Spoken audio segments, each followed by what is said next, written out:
This is Luke Gradowski. 1 o'clock in the morning here. Just turned 11:11. I'm here with my friend Jose. It's Veterans Day. I'm here with a Marine. And I got to say, one of the proudest moments I had out here was seeing you in your Marine's outfit holding a big sign saying, "End the Fed." And it's awesome seeing that, because a lot of times we're being told that there's socialists and communists, and this is an Obama re-election campaign down here in Occupy Wall Street. Yeah. Is that true, Jose? No, it's absolutely not true. There's plenty of people out here that we got our heads screwed on right. We know what's going on. We know that it's the Federal Reserve that's controlling the money supply and causing just about everything. I mean, who controls the money controls the world. And right now it's a private banking corporation that basically everyone's paying their taxes to. The federal income tax is paid to the interest from the loans taken out from the Federal Reserve. And it's kind of ridiculous if you think about it. I mean, why is a private banking corporation the one in charge of our American dollars? Why is that bank getting paid interest for the loans that they give to our government and to banks? Exactly. What's the logic in that kind of a system? You know, I did a little research and I figured out that the colonies, they had the colonial scripts, and it was an interest-free type of currency that was being run. As soon as England got word of it, they were like, hell no, you're not going to do that.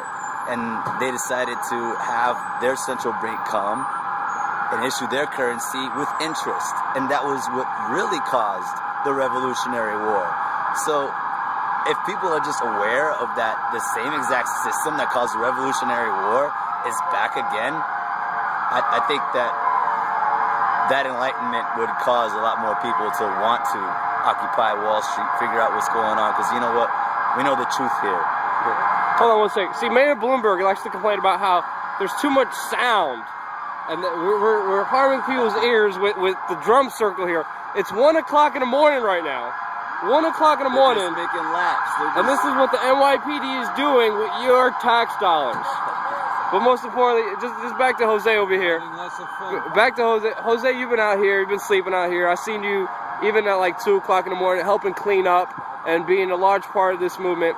What makes you want to be a part of Occupy Wall Street? Why are you out here?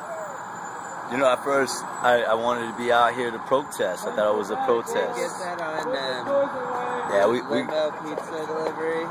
At first, I wanted to be out here to protest. Like, you know, I was aware of the Federal Reserve. I was aware of what was really going on in the wars, and that were wars for profit, not for any type of democracy to be set up. And so it was the protest. But now, like, after being here for a while, it's like, this is what everybody should be doing. I feel like I'm actually really defending the people. I feel like this is about America's sense of community being reawakened and everybody being responsible citizens. You know, a lot of the problems with government is that people have been ignorant. People have not been vigilant of the government and have not been holding their government accountable. Yeah, they don't rule with an iron fist anymore. They rule with deception and lies and disinformation. Exactly. And you know, but you know, I'm a little mythological in a sense that I believe that what the Mayans are talking about is coming true. This is the time of a great awakening.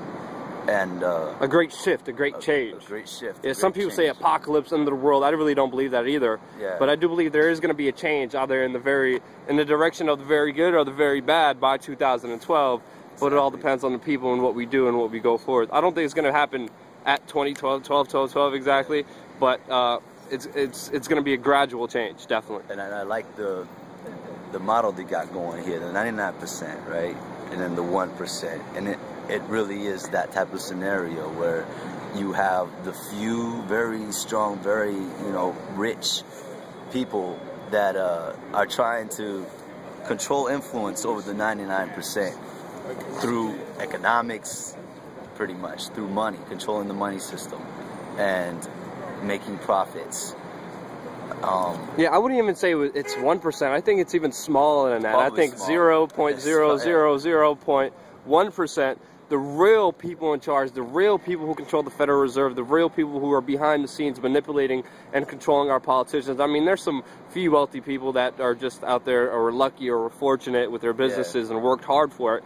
But I think the number is even smaller than 1%. And I think, I personally don't even like that 99 versus 1%. I think it's all of us that we need to change consciously to build a better future for ourselves. The change needs to happen within ourselves first. That's definitely true, man. Now you got arrested out here.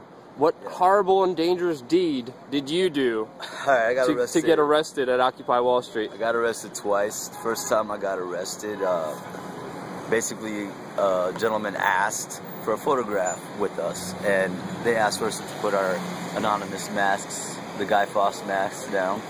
So it was me and two of my friends, all three of us, we put our Guy Fawkes masks down and took the picture. 2 seconds later, a white shirt captain officer and the police came over and started harassing us about our uniforms, because I had my veteran uniform at first. He didn't even mention the violation of the law at that point.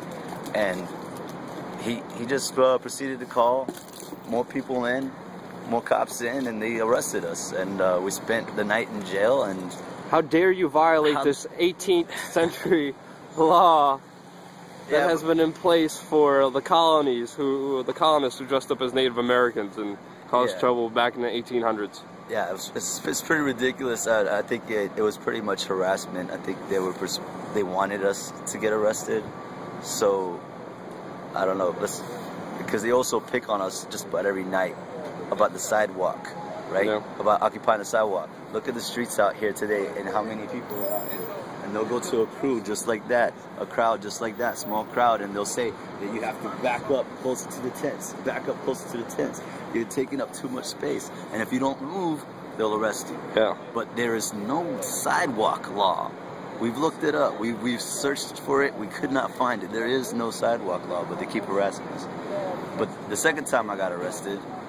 2 times? Yeah, I got arrested 2 times. Second time I got arrested was in November 5th. And that was when thousands of people marched out of this square and went to the front of the Supreme Court down here in Lower Manhattan. And they wanted to assemble there. And it was a peaceful assembly. The cops, when they start blocking people off and evicting people, of course people are getting mad because you're violating their rights. Yeah. You're violating to move freely. Yeah. They have a right to peacefully assemble, and when they try to execute that right, every time they get evicted from those places. So why? And then people raise the question: they didn't have a permit. Why do you need a permit for something that you have a right for? Permit is permission. They want your permission, even though it's against the Constitution. But you know, craziness happens. So I got into the cops' faces. I said, like, you're committing treason. You're committing treason. I went down the line on the orange mesh that they were holding and told them all that they were committing treason.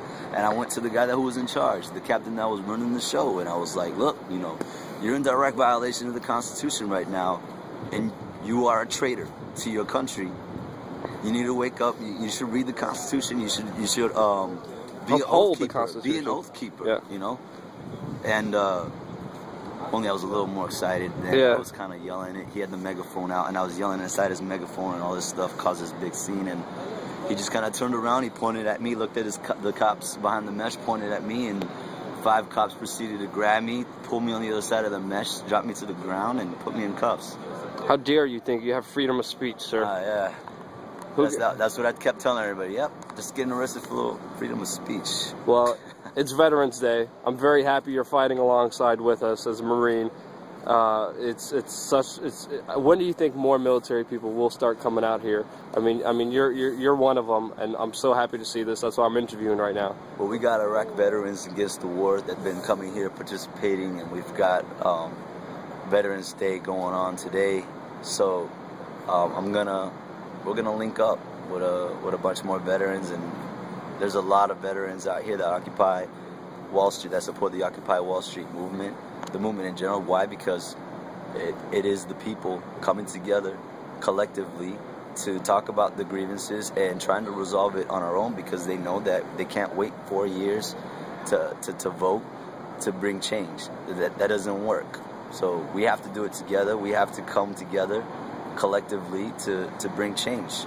And I know that every veteran in their hearts wants to be a part of this and wishes that they can be a part of this. So it's going to happen. The movement is only going to grow. Veterans are going to be a part of it, and I believe even cops. Like I've talked to the cops just about every day here about being an oath keeper, and I'm seeing it slowly that there's even cops that they'll throw their fist up in the air and represent. So yeah, I had some good experiences of cops recognizing me here from YouTube, a whole bunch of them.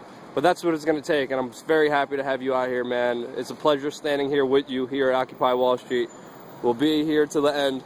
And again, man, just thank you, brother. Really appreciate for everything you do out here. Thank you, man. I appreciate you, man.